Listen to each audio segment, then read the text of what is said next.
Well, my friends, in 97 days, we're going to take our country back and elect Donald J. Trump, President of the United States.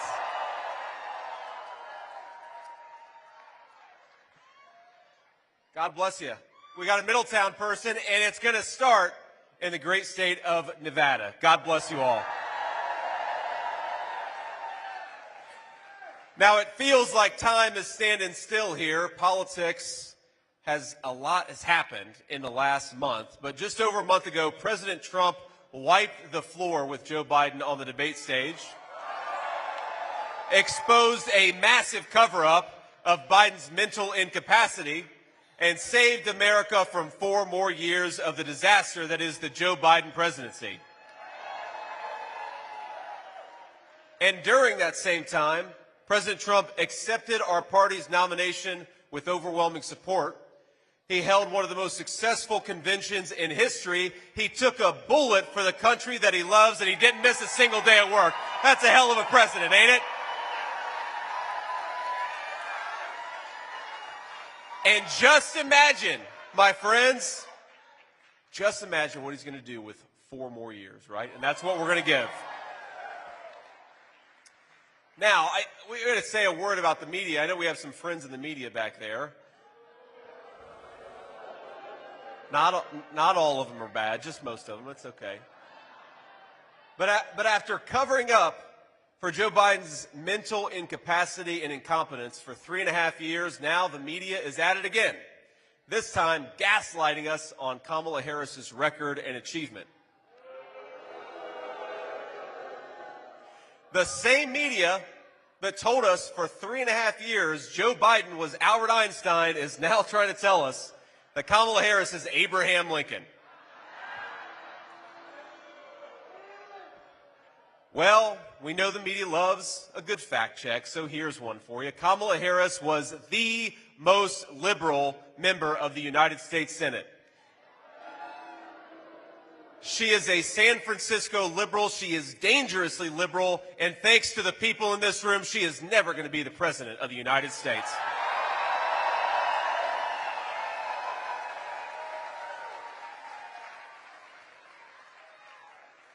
We're not going to listen to the media's lies any longer, and there's nothing they can do about the fact that Kamala Harris owns every failure of the Biden administration over the last 4 years. He didn't know what was going on, so somebody was calling the shots, and we know it was Kamala Harris. And let's just tick through the list. As America's border czar, Kamala Harris unleashed the worst border crisis in American history.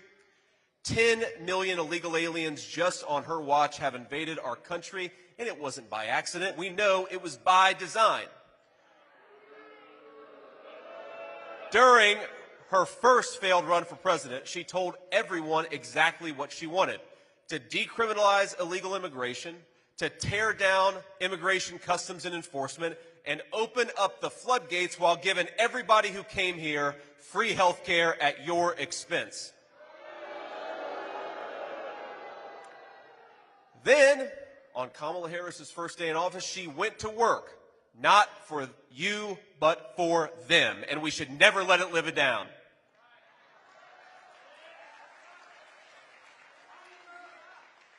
They suspended deportations. They stopped building the wall. They reinstated catch and release, and that's how every state from Ohio to Nevada to California to Michigan became a border state. They just released people into our country. Sometimes they fly them first class and put them up in fancy hotel rooms, and you're paying for that too, trust me.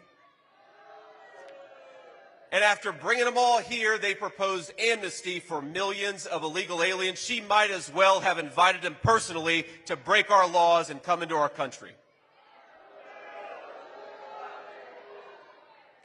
Now, here's a crazy fact. The chief of Border Patrol was appointed over a year ago. But do you think our border czar has even spoken to that person? No, not once. I served in the United States Marine Corps, my friends.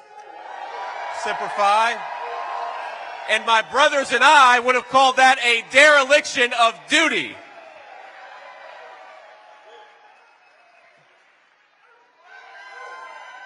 Now, After all that, my friends, she has the nerve to question our loyalty to this country, mine and yours. Did you see that? Now, here's what President Trump and I believe about loyalty. Loyalty to this country is closing the border, not opening it up. Loyalty is safeguarding Medicare for American citizens, not bankrupting it by giving it to illegal aliens. Loyalty is protecting Laken Riley, not allowing an illegal immigrant to take her life. Loyalty is protecting children from fentanyl, not inviting the drug cartels to deal it on our playgrounds. Loyalty is serving your country in the Marine Corps, which is something that I did. Loyalty is taking a bullet for this country, which is something Donald J. Trump did. If Kamala Harris wants to see the face of disloyalty, she might as well look in the damn mirror.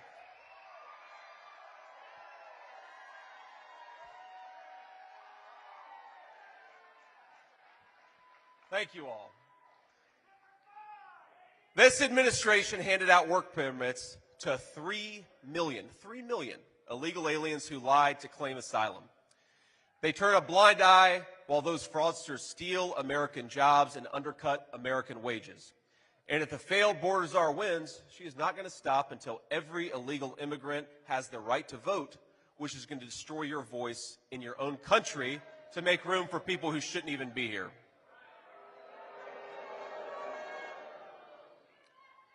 Now,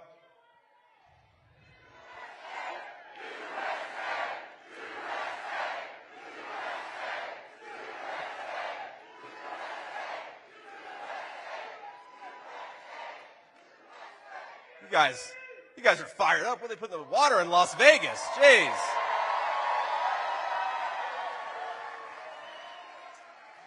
But to all illegal aliens, President Trump and I have a different message.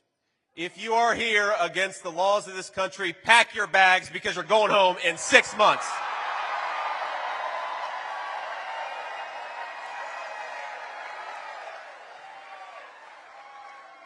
It sounds so simple, my friends, but it is time to put the interests of American citizens first. That's what our leaders should do, is care about their own people.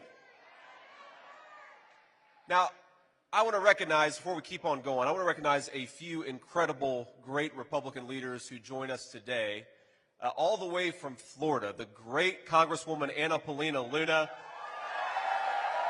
a great public servant. Love to have her here. We've got Nevada GOP Chairman Michael McDonald. Where are you, Michael? Thank you, Michael. We're going to Reno after this. I think Michael's going to come on the plane with us, right? We've got RNC National Committee woman, Sigal Chada. Where's Sigal? There, ma'am, thank you. Got our nominee for Congress in District 4, John Lee.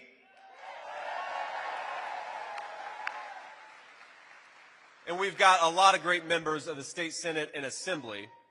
And I want to give a special shout out to a true American patriot. We talk about loyalty, somebody who has sacrificed more for this country than anyone that I know, and the next senator from the state of Nevada, Sam Brown. Sam, maybe we get Sam, come on up here. With the Secret Service maybe to open up. Give it up for Sam.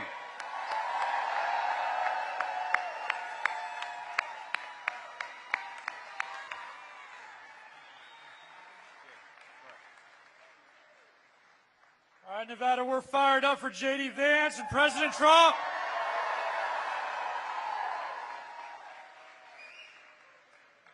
Now, look, I gotta tell you, Senator, you are a happy warrior. Have you guys ever seen someone smile so much?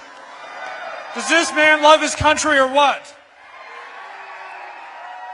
When I see President Trump and I see J.D. Vance on the trail or on the TV, sacrificing, serving this country, this is what leadership looks like. And this is why I'm endorsing J.D. Vance as our next Vice President of the United States of America.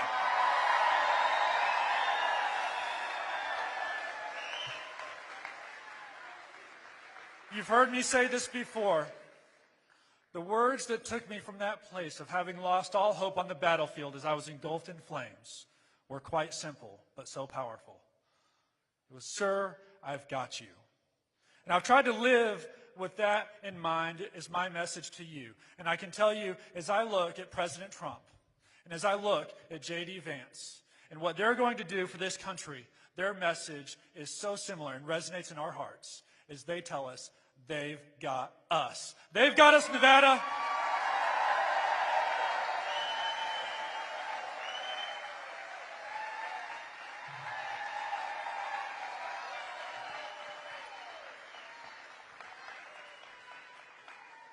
We're going to get this guy elected, right? He's a good one. Now I want to talk a little bit about politicians in this country who have sold out our country. And this is what I think is fundamentally broken and what Donald Trump can fix. When multinational corporations call the politicians' offices, they traded American jobs for campaign cash. That is the story of my entire life. I'm almost 40 years old. Now, they never admit that, of course. They brag about trade deals and promise cheap consumer products. They called it globalization, and that's what it was. American jobs went to some other part of the globe, and if it's up to Kamala Harris, it's going to keep happening. She voted, even after it was obvious it was a mistake, she voted to preserve NAFTA, the very trade deal that sent American jobs to Mexico and turned American dreams into nightmares. And now she wants a promotion. I say we ought to fire Kamala Harris and replace her with Donald Trump.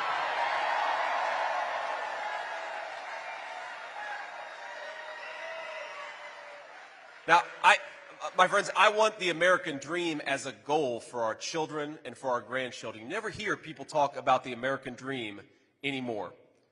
4 years ago, you did, because things were going well.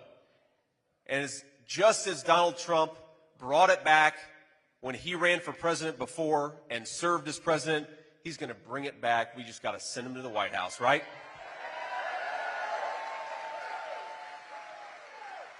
So let's talk a little bit about what we believe in the Republican Party. We believe that 1 million cheap knockoff toasters aren't worth the price of a single American manufacturing job.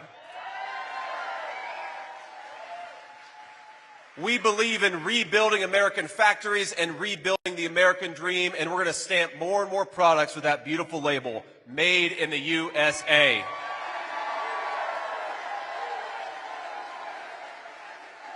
Now,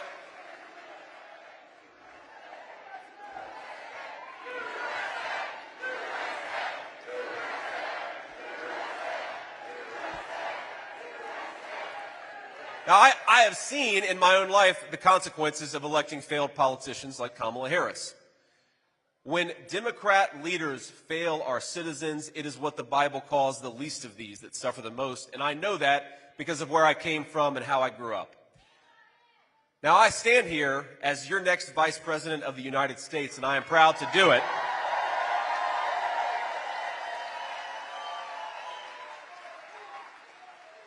But it wasn't supposed to work out like that. I grew up in a family that struggled with addiction. That's why my grandmother raised me.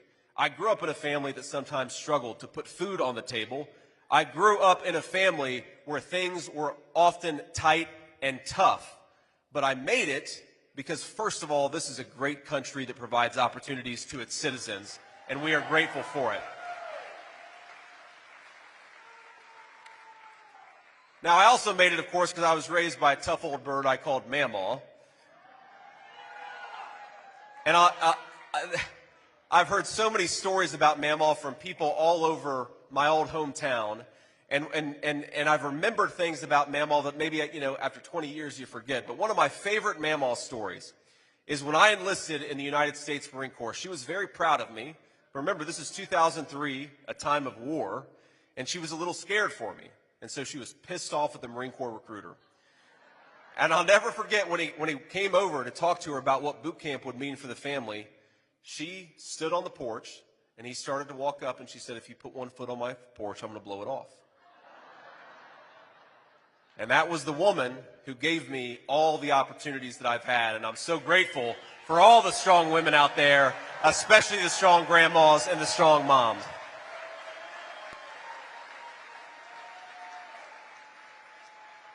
So I have lived the American dream. In fact, I'm living it right now with you all, getting to spend great time and having a lot of fun here in the great state of Nevada. But friends, the dreams that we have for our country and our families, you better believe it, they are on the ballot in November. And the way to preserve that American dream, the way to fight for that American dream, the way to build upon that American dream is to elect Donald J. Trump, the next president of the United States.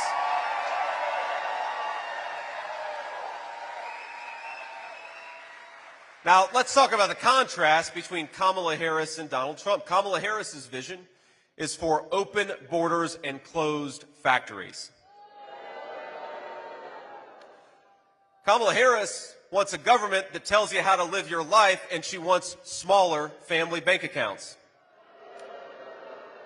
Kamala Harris is promising widespread war while American citizens pray for peace. And remember, Trump delivered peace. Wasn't it amazing?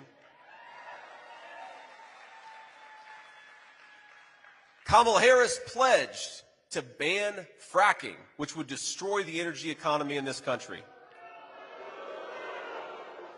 She vowed to end offshore drilling. She co-sponsored the Green New Scam.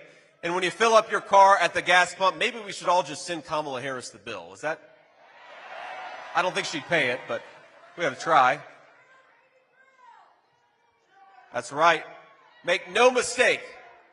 The terrible affordability crisis, higher groceries, higher energy prices, higher housing prices, it is destroying the American dream, and it is Kamala Harris's fault.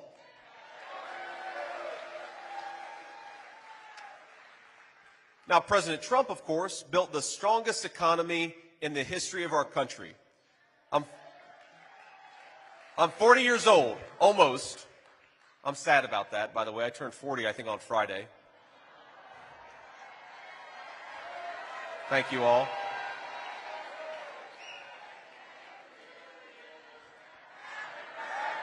No.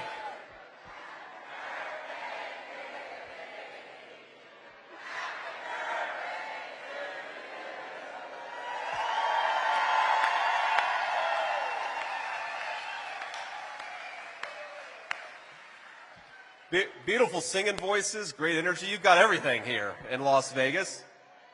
But remember, for 40 years, we had declining wages for workers.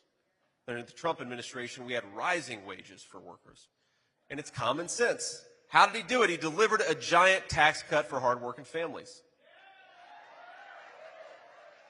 He rewarded companies that built jobs and factories in the United States of America and penalized the guys who were shipping jobs overseas. He unleashed the entrepreneurial spirit that drives American innovation. He inspired us all to believe once again in the promise of America, that if you work hard and play by the rules, no height is beyond your reach.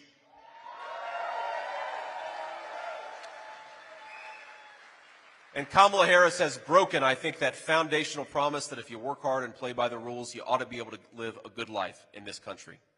Now, that's why so many Americans no longer believe that their children will be better off than they are. And I hate to say it, if we elect Kamala Harris, they're going to be right.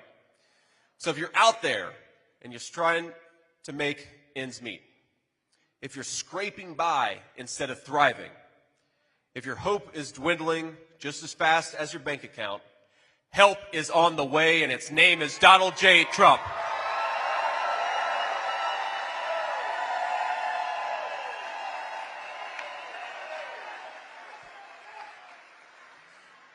We need a president who is going to make this country wealthy again.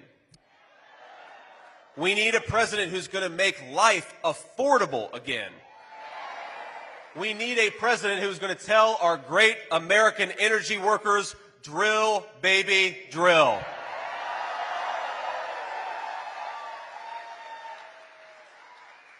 We do not need a president who's fantasized about closing immigration and customs enforcement. Would make the border crisis even worse. We do not need a president who wants to turn our cities into sanctuaries for criminal aliens and then defund the police so there's no one at home to stop them. But the clock is ticking on Kamala Harris. 6 months from now, President Trump will launch the largest deportation program in American history.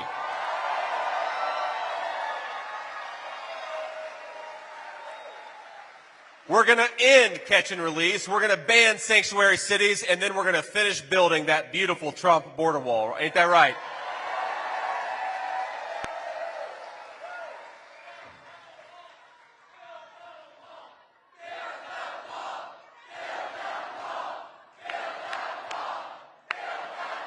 Now, when rioters and looters, remember that in the summer of 2020, burned American cities to the ground, Kamala Harris was trying to bail all of them out of jail.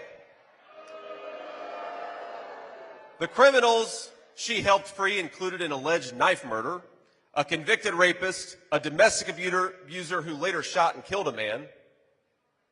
Isn't that crazy? Now she wants to end cash bail so that if you assault a police officer, you can be out the next day. She also wants to confiscate firearms from law-abiding American citizens. In other words, she wants to abolish your Second Amendment rights even as she lets more and more dangerous criminals on the street. And we're not going to let her, ladies and gentlemen. We're going to boot her out of office.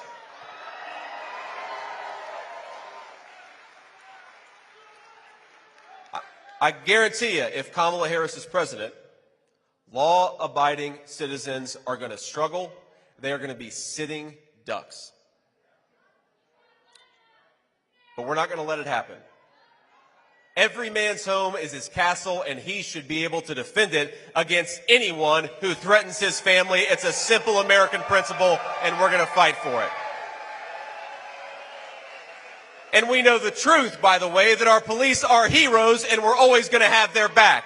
A vote for Donald Trump is a vote to back the blue and the communities who depend on their safety.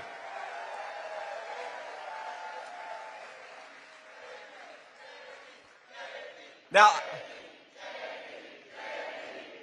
we got to save a little. We got to save a little energy because I want to introduce two of this community's finest. Nicholas Pappas, where is Nicholas? Stand up, sir. And Michael Goodwin of the Police Officers Association. Let's give them a round of applause for everything they do and all of those who help us.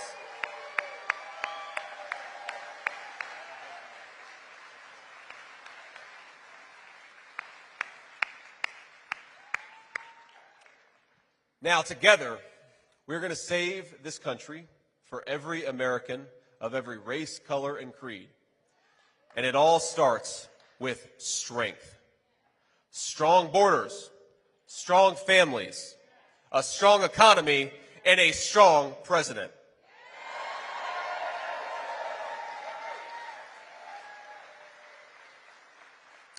And of all of Kamala Harris's faults, the worst of all is that she has left this country weak and vulnerable. The entire world now knows that she helped cover up Joe Biden's declining mental capacity for years. And now our country is saddled with a president who can't do the job. And if you think it's bad, my friends, we've seen only what's happening when the cameras are on. What do you think Joe Biden's like when he's sitting in a room with world leaders? Our adversaries are licking their chops, and the world is in disarray because of weak American leadership.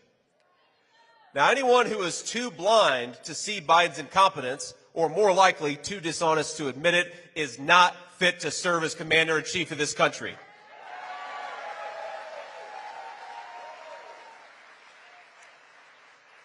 And the Democratic bosses, without Democratic voters casting a single vote, have installed Kamala as their new nominee, or at least they're trying to. We'll see if they maybe give her the boot in a few weeks, too.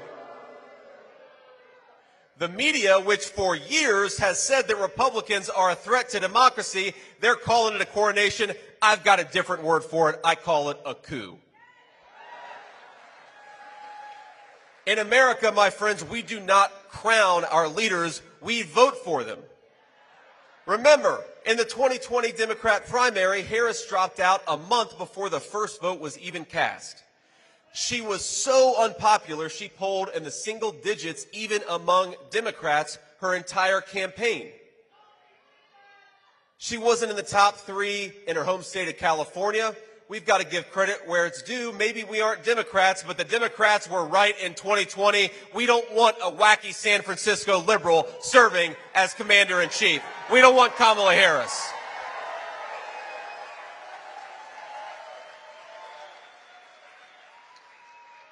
Her record of disaster is clear. 500,000 kids have been trafficked by the cartels thanks to her policies.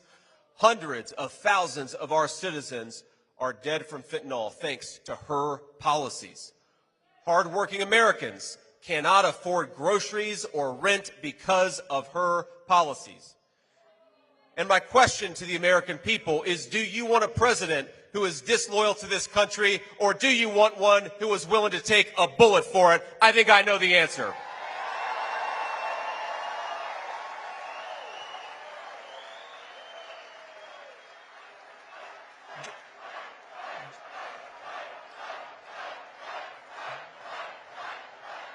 I'll ask you a simple question. Do we want open borders? Do we want to bankrupt Medicare by giving it to illegal aliens? Do you want to defund the police? Do you want to ban fracking? So do we want Kamala Harris? Hell no. Instead, in just a few short months, from Nevada to everywhere else, we are going to lead a great American restoration. We're going to bring strength back. We're going to bring common sense back. We are going to bring prosperity back to the American people, and it's starting in Nevada. God bless you all. Let's go elect Donald J. Trump, President of the United States.